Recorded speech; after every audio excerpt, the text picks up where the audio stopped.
So we go to entrepreneurship. Entrepreneurship. When we talk about entrepreneurship, it's simply talking about employees that are acting the way of an entrepreneur. They are employees, but they are saddled with the responsibility to carry out innovative ideas that would help the business. That's why we call them intrapreneurs. They are not intra, they are intra. So they are employees, they are working within the organization, they are employed to work within the organization. But they are saddled with the responsibility to ensure that innovative ideas come into the business to allow the business to remain more competitive. That's why I call them intrapreneurs. So I'm going to read further. Entrepreneurs are employees who are tasked with developing an innovative idea for the business. So as soon as they come up with this idea, it means the business will be able to see things from the perspective of the employees, and it might allow the business to actually grow than those of its competitors. Entrepreneurs don't have any financial risk, unlike entrepreneurs, as if their initiatives fail. The employers should shoulder the financial burden. So for entrepreneurs, they come up with this innovative idea, and if it fails, it's not their responsibility. The employers, the entrepreneurs, take charge of the responsibility. So the essence of this is to create an entrepreneurial environment or culture or spirit. And to get the point here, we allow you to come up with your own idea, and we support you we support you to go on with it. And that if it fails, you won't be responsible. All is on us. That is why you are intrapreneurs. Do you understand what entrepreneurs are? They come up with they come up with innovative ideas. And if this innovative idea fails, it does not affect them. They don't have any financial obligation regarding it. Unlike entrepreneurs, they come up with their own business idea, and if the business fails, it's on them. That's the difference between an entrepreneur and intrapreneur. Do we get it, please? Do we get it now? So entrepreneurship is an entrepreneurial spirit, which some companies practice. It is believed that such spirit allows a company to grow and evolve rather than stagnant. So it's a spirit. You're giving people different ways. You are supporting them. You are encouraging them to come up with their own mindset, their own idea. And if anything happens, the moral hazard is on the entrepreneurs. It's not a moral hazard. Don't let's call it a moral hazard. Because if we call it a moral hazard, it simply means that we are acting carelessly. They're not going to act carelessly anyway. They're going to try to do their best. But whatever happens, the cost is on the entrepreneurs. That is why we call them intrapreneurs. Do you understand entrepreneurs, boy? So, what are the advantages of having employees that are intrapreneurs? Number one, they can drive innovation in a business. So go to the advantages of employing entrepreneurial staff. One, they can drive the business to the next level and allow the business to see new opportunities that are commercial. It means it allows the business to be able to sell new things, which can make the business to have a competitive advantage over its competitors. Because they are entrepreneurs, they are not owners of the business. So they have the free will to explore. And coming with their exploration, they might be able to come up with an idea that is not even in the business before now. And that might be what the business will sell. And if the business is able to sell that, that's a commercial opportunity. If the business is able to sell that, it can give it an edge over its competitors. That is the first advantage you have by employing entrepreneurial staff. Two, it allows the fulfillment of self-actualization of workers according to Maslow's hierarchy of needs, which is the highest in the pyramid.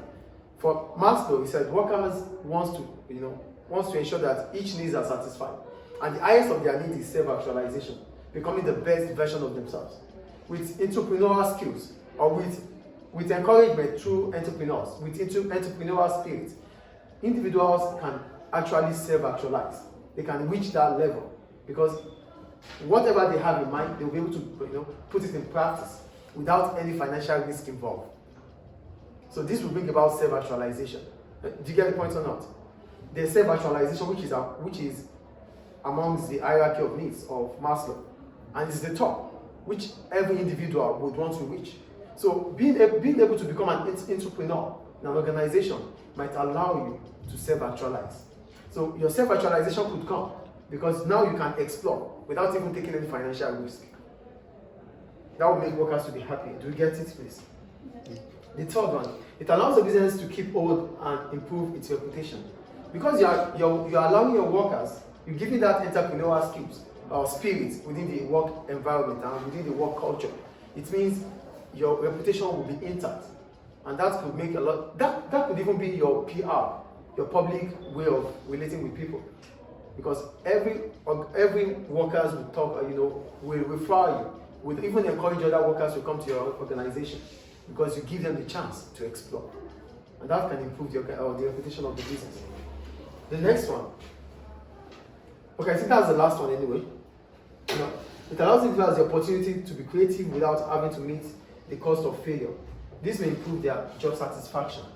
So because I know that whatever idea I come up with, stop that already.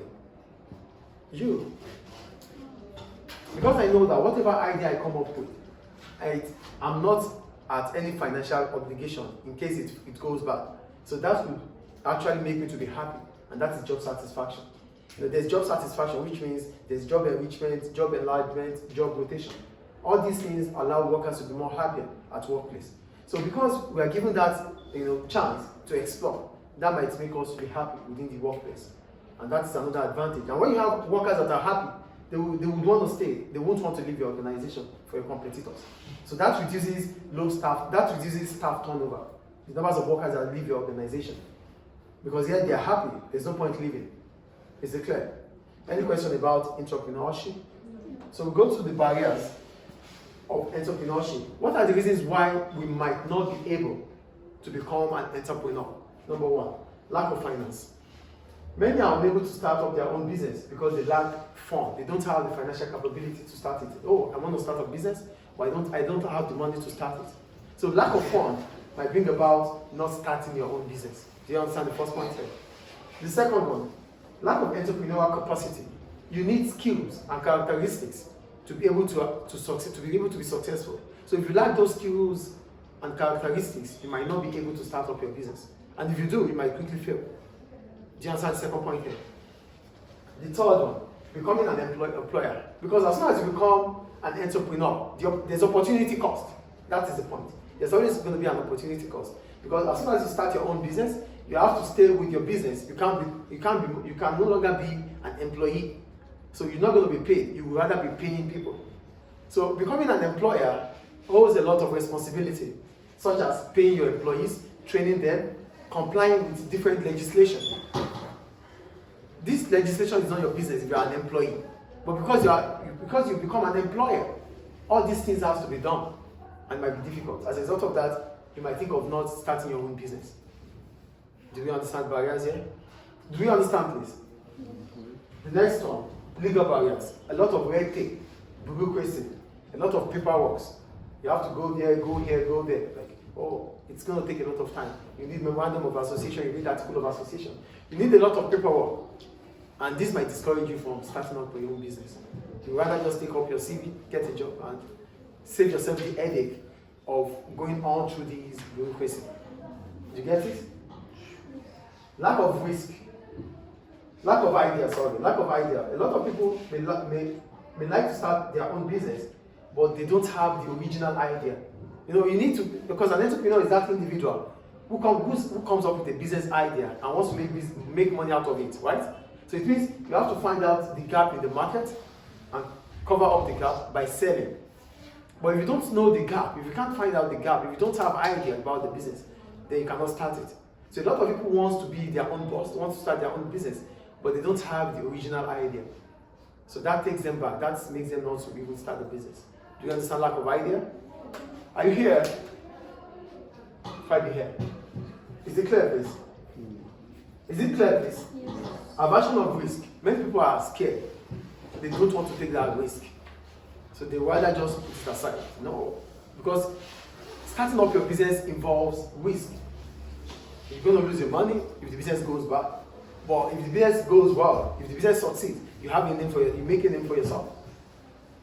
And the more the risk, the more the reward. So, more risk, more reward. No, I can't just do that. I'm not going to take any risk. I think it's clear. Is it clear, please? Yeah. The last one, corrupt and unsupportive environment. Because you have to set up your business in a location, right? If the location is politically unstable, that means it's not good for business. That's one. Another one is unclear regulations that brings about bribery. Government officials might be bribed because there's no stable regulation. So people will just bypass law. As a result of that, the business, you might be discouraged because you don't want to be part of unethical behavior. As a result, you don't start the business. So these are the reasons why people might not become an entrepreneur. Clear? Thank you.